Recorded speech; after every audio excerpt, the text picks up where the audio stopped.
Sir మధ్యలో ఈ క్రమంలో మీరు ఇంత ఆల్మోస్ట్ మీకు అజాత శత్రువు అంటారు కదా! మీకెవరు అయి గిట్టని వాళ్ళు ఎవరు ఉండరు. రాజేంద్ర ప్రసాద్ గారికి మీకు గ్యాప్ వచ్చిందా సార్? మధ్యలో మీరిద్దరే ఉన్న మాట చిన్న మనస్పర్ధలొచ్చాయా? ఏముంటాయిలెండి అలాంటి చిన్న చిన్నవి ఉంటే అంటే ఎందుకొచ్చింది సార్ అసలు? అంటే ఆయన చాలా మంచి ఆయన, మీరు చాలా మంచివారు కదా సార్. అయ్యో!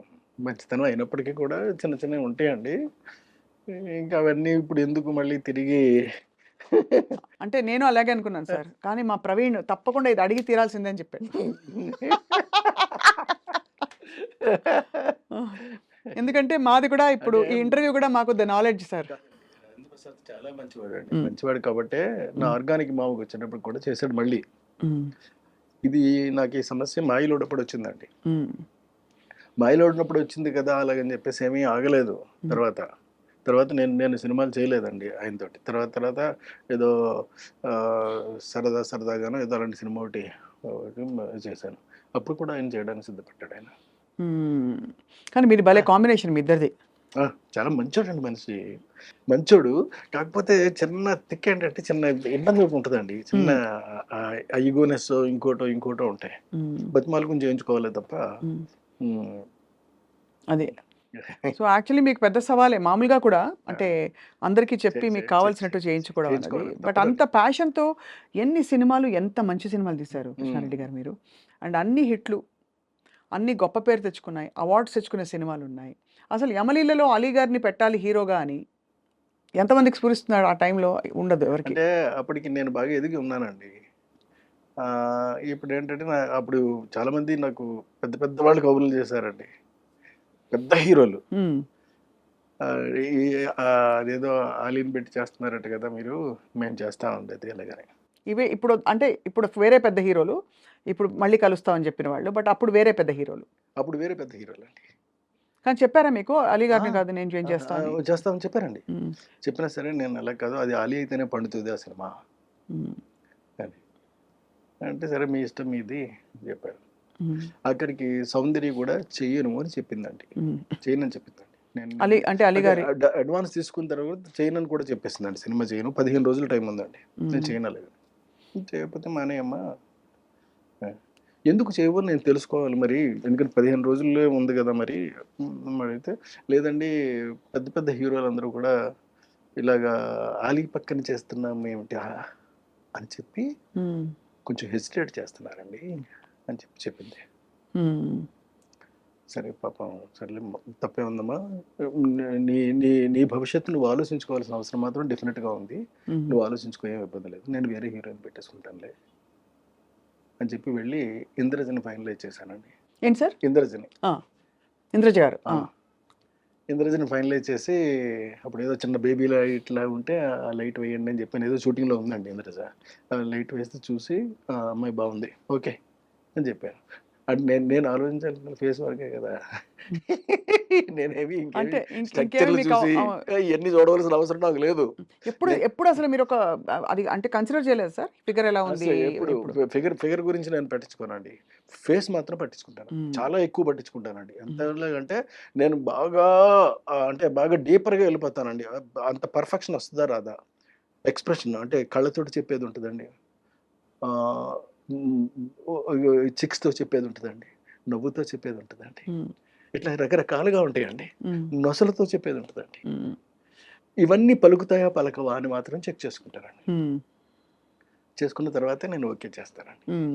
సో అలా ఇంద్రజ గారిని అంటే కాకపోతే మరి కొంచెం ఇలా లావుగాను ఉంటే ఇప్పుడున్నటువంటి టర్మ్స్కి కరెక్ట్ కాదు కాబట్టి కాస్త స్లిమ్గా కాస్త బాగా ఓకే ఎలా ఉన్నా, బట్ ఫేస్ మాత్రం చాలా ఎక్స్ప్రెసివ్గా ఉండాలండి.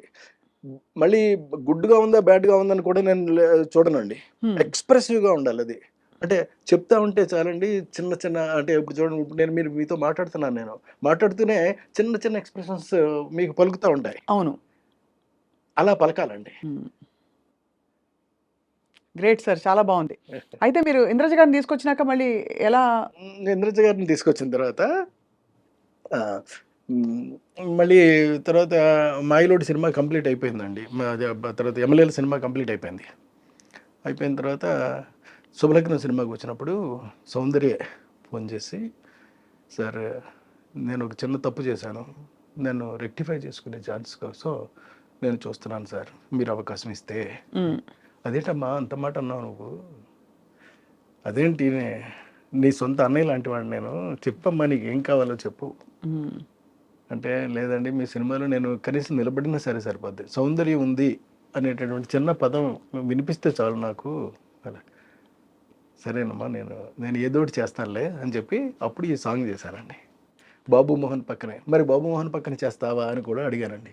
100% చేస్తాను, ఎవరైనా నాకు అనవసరం అండి, మీ సినిమా అయితే చాలు నేను చేస్తాను అంతే అందంతే చేస్తుంది. ఎలా వచ్చి ఉంటుంది ఆవిడ రియలైజేషన్? అంటే ముందు వద్దనుకున్నప్పుడు అప్పుడు ఏంటంటే, అప్పుడు తన మెదడులోనో మనసులోనో మొత్తం మీద ఈ బయట నుంచినటువంటి చెప్పిన మాటలన్నీ కూడా బాగా ఎక్కాయి. అంటే పెద్ద పెద్ద పెద్ద పెద్ద హీరోలు ఉంటేనే కానీ చేస్తే చిన్న హీరో మరీ జాలీ లాంటి చిన్న హీరో మీద చేయటం ఏంటి అలాగని కోట కూడా మానేశాడండి. అయ్యో, మానేస్తే చేయలేనంటే అప్పుడు కోట బదులు భరణిని పెట్టాను నేను. అందుకనే మీకు అప్పటి నుంచి కూడా నాకున్న అనుభవంతో అండి నేను చెప్తున్న మాట ఏంటంటే, క్యారెక్టర్ కన్నా చిన్న హీరోని పెట్టుకుంటే, చిన్న ఆర్టిస్ట్ని పెట్టుకుంటే ఎప్పుడు మీకు నో చెప్పే ప్రసక్తి ఉండదండి. మనం ఏమైతే అనుకుంటున్నామో అది ఎగ్జాక్ట్గా తీసుకురాగలుగుతాము. లేకపోతే చెప్పిందల్లా విని వాళ్ళు చెప్పేదంతా విని వాళ్ళ బ్రెయిన్లో ఏమైతే ఉందో దాన్ని మాత్రం మనం ప్రొజెక్ట్ చేయాల్సి వస్తుంది. మీకు పెద్ద పెద్ద సినిమాలన్నీ కూడా ఫ్లాప్ అవడానికి ప్రధానమైన కారణం ఇది మాత్రమే. ఎందుకంటే వాళ్ళకి అంత బ్రెయిన్స్ ఉండవండి, అంత స్ట్రక్చర్ ఉంటుంది, బాడీ ఉంటుందండి, కానీ బ్రెయిన్ వాడతారు. అక్కడే వస్తుందండి మెయిన్ ప్రాబ్లం. లేని బ్రెయిన్ వాడేటటువంటి ప్రయత్నం చేయటం వల్లే మీకు సినిమాలన్నీ కూడా వరుసటి ఫ్లాప్ అవుతున్నాయి. అందరు హీరోలు అంతేనా సార్? మీరు డామ్ అని చెప్పారు, కుండ బద్దలు కొట్టి వాళ్ళ వద్దులండి ఎందుకు సార్ అంటే సీరియస్ గా, బికాస్ నిజంగా హీరో సెంటర్ కి రెమ్యునరేషన్స్ అవి కూడా పెద్ద బయట వాళ్ళు కాదు మన వాళ్ళే కదా.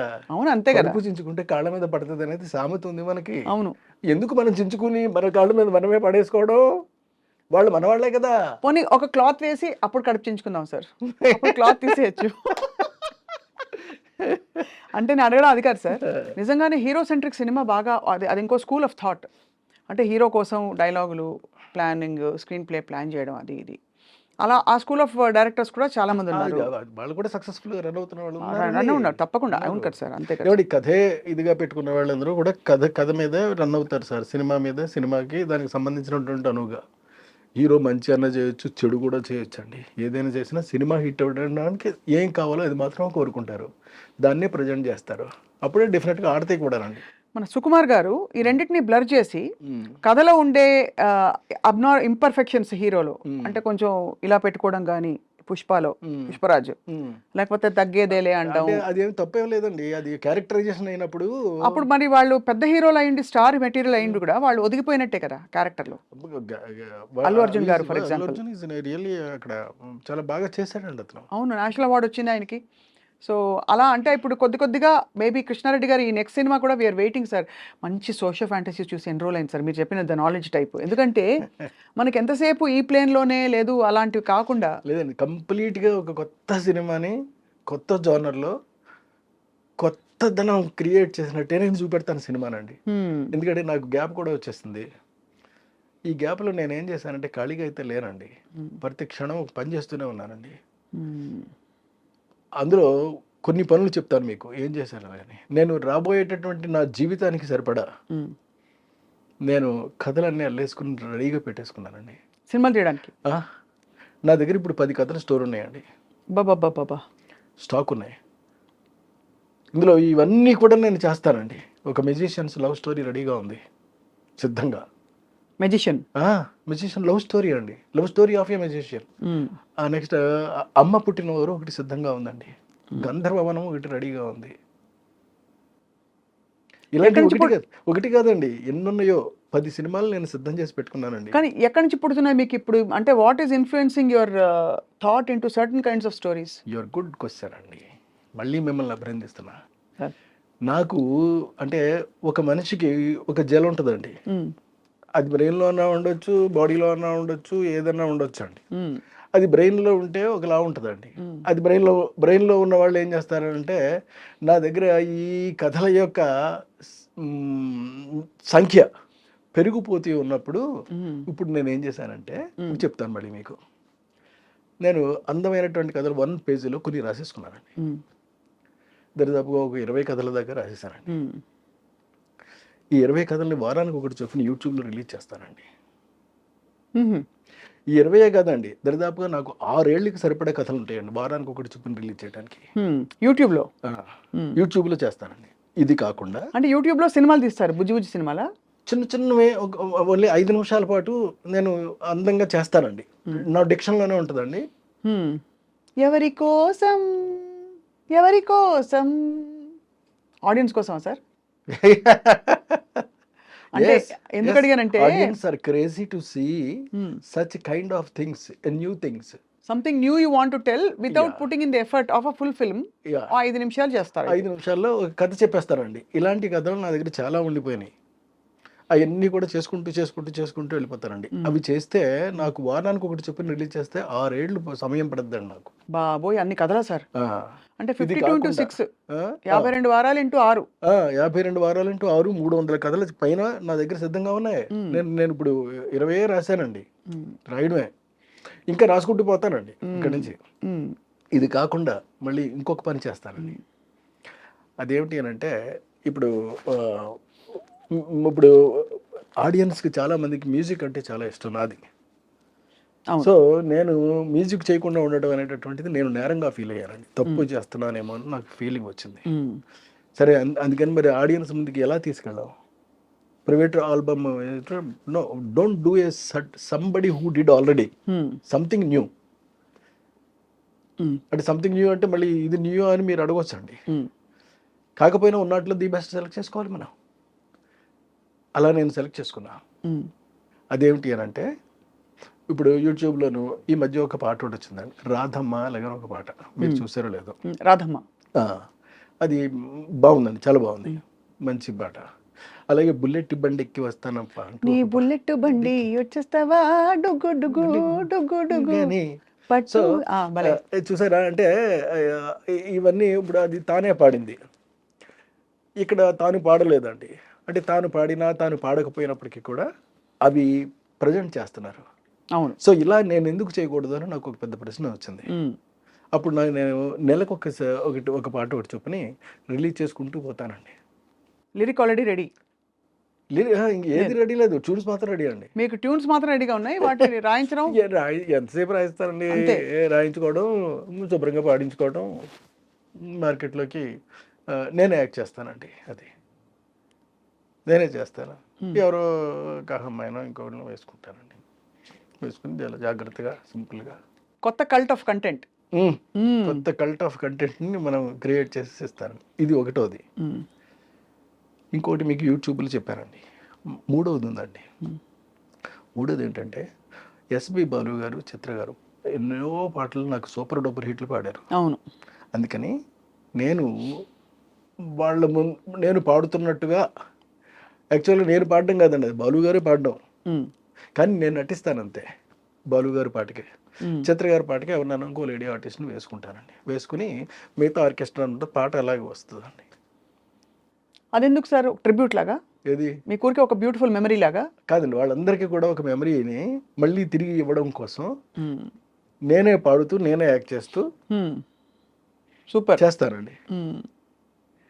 చేస్తే అది నెలకు ఒకటి రిలీజ్ అవుతూ ఉంటుందండి. ఎవ్రీ అంటే ఒక 15 డేస్కి ఇది రిలీజ్ అయితే 1వ తారీఖు నాడు అది రిలీజ్ అవుద్ది, 15వ తారీఖు నాడు ఇది రిలీజ్ అవుద్ది, 1వ తారీఖు నాడు అది రిలీజ్ అవుద్ది, 15వ తారీఖు నాడు ఇది రిలీజ్ అవుద్ది, వారం ఆదివారం రిలీజ్ అవుతాయి. ఇందులో కూడా నాకు స్వార్థం ఉందండి. నేను చేయబోతున్న సినిమాల్లో రేపు పొద్దున్న వరుసగా నాకు సినిమాలు వస్తాయండి. అంటే బయట వస్తాయని కాదు, నేను సొంతంగా చేసుకుంటానండి. సినిమాలు నేను రేపు ప్రిపేర్ చేసి, ఎందుకంటే అలా సినిమాలు చేయడంలో కూడా ఒక స్వార్థం ఉంది. అందులో మళ్ళీ ఉందండి, తక్కువ బడ్జెట్ తోటి. నాకు తెలుసు అండి అది ఎలా సినిమాలు చేయాలో తెలుసు. ఎక్కువ ప్రాఫిట్ వచ్చేలాగా, అంటే ఊహించనంత ప్రాఫిట్ వచ్చేలాగా మాత్రం చేస్తానండి. ఇదేంట్రా ఈ సినిమా ఇది ఇంత తక్కువ అవ్వదే, కానీ అందులో 4 వంతు అవుద్ది అంతే. అంతేనా? అంతే. అంటే తక్కువ అంటే ఎంత సార్ మీ దృష్టిలో? ఇప్పుడు ఎందుకంటే అన్ని కోట్లలో ఉంది లెక్క. ఎక్కడ అంటే ఇప్పుడు అంకి చెవి ఇప్పుడు నేను వదిలేను అనుకోండి, ఇంతేనా అంటారు కాబట్టి అలా అనకుండా మీరు తీసేసి ఈ ప్రోడక్ట్ వాల్యూ ఇంత అని చెప్తారు. అంతే. అంటే it's idea more than anything. అంటే ఈ ప్రొడక్ట్ వాల్యూ ఏమో వేరండి, పబ్లిక్ చెప్తారు వాల్యూ నేను ఎవరిని చెప్పడానికి. అంతే. కానీ దాని వాల్యుయేషన్ మాత్రం నేను వేస్తాను, ఇది ఇది ఇంత కాస్ట్ అయ్యింది అని మాత్రం నేను వేస్తాను అంతే. ఆ కాస్ట్ నేను తెలియజేస్తానండి, మధ్యలో ట్యాక్స్ కట్టేస్తా. సో మీరు జీవిత కాలానికి సరిపడా క్రియేటివ్ ప్రాజెక్ట్స్ అన్ని అలా అలా అలా కుమ్మేసేలా పెట్టేశారు. పెట్టేసుకున్నా. ఎంత గ్రేట్ సార్. అంటే బట్ మీరు మీ గ్యాప్లో మీరు జస్టిఫై చేశారు కదా, ఎంత గ్యాప్ వచ్చింది సార్ ఇప్పుడు లాస్ట్ ఫిల్మ్కి ఇప్పటికీ? ఆల్మోస్ట్ మినిమమ్ ఒక 20 years గ్యాప్ ఉంటుందండి, 15 years 20 years గ్యాప్. పెళ్ళం ఊరు వెళ్తే తర్వాత నాకు పెద్దగా